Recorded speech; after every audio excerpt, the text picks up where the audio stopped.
नमस्कार मित्रांनो, आपल्या घरात शांततेत खमंग फराळ होण्यासाठी काही महत्त्वपूर्ण टिप्स, खास माझ्या पुरुष मित्रांसाठी. शांतता फराळ सुरू आहे. बायको फराळ करत असताना सोफ्यावर पाय पसरून मॅच बघू नका. मोबाईल शक्यतोवर लांब ठेवा. रील्स बघण्याची तर ही वेळ अजिबातच नाही. उगाच सणासुदीत धोका पत्करू नका, नाहीतर काय होईल याची कल्पना तुम्हाला आहेच. एका जागेवर जास्त वेळ बसू नका. यामुळे आपण काहीच काम करत नाही हे लक्षात येतं आणि आल्यास एखादे काम मग पदरी पडू शकतं तुमच्या मित्रांनो. एखादे काम मिळाल्यास खूप वेळ लावा. डब्यात काही भरून द्यायचे असेल तर सांडल्यावण केल्याशिवाय भरू नका. म्हणजेच काही ना काही सांडासांड करा, जेणेकरून तुम्ही काम वाढवाल आणि त्यानिमित्ताने तुम्हाला दुसऱ्या दिवशी कमी काम लागेल. उगाचच या रूममधून त्या रूममध्ये ये जा करत बसू नका, नाहीतर काम सांगितलं जाईल. जे काम सांगितलं जाईल तेवढंच करा. स्वतःचं डोकं अजिबात वापरू नका.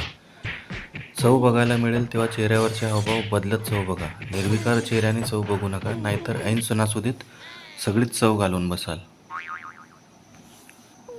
चव बघताना थोडं मीठ कमी वाटतंय, जरा तिखट पाहिजे होतं, असा अभिप्राय द्या.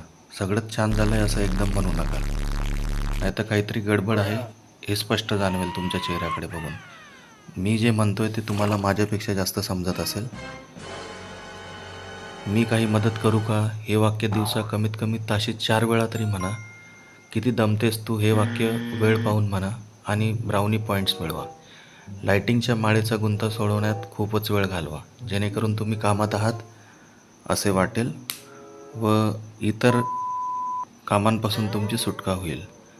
बाहेरचे काम सांगितले की जरा जास्त वेळ घ्या आणि घरी आल्यावर किती ऊन होते, ट्रॅफिक खूप होती हे सांगताना दमलो आहे असा अभिनय करता करता पाणी प्या.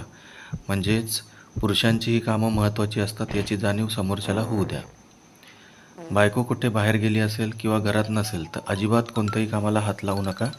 तिच्या अनुपस्थितीत तुम्ही कितीही कामं केली तरी ती कामं म्हणून पकडली जात नाहीत. जे बायकोच्या डोळ्यांना दिसतं तेच काम असतं. जसं की सिलेंडर बदलणे, माळ्यावरून मोठे पातेले काढणे, घट्ट झाकण उघडणे, किराणा लावणे, फर्निचर सरकवणे, ही सगळी अत्यंत अवघड कामे आहेत असा अभिनय करा.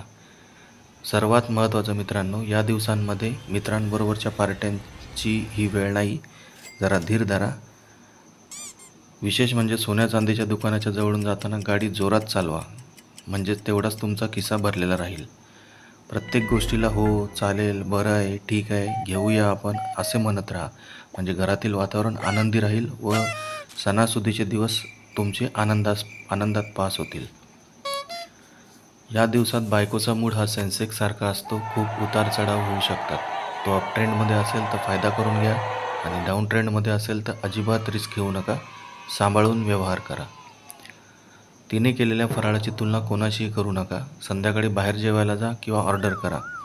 आणि सगळ्यात महत्त्वाचे, या अशा कामाच्या दगदगीत असले रिकामटेकडे लेख लिहत बसू नका.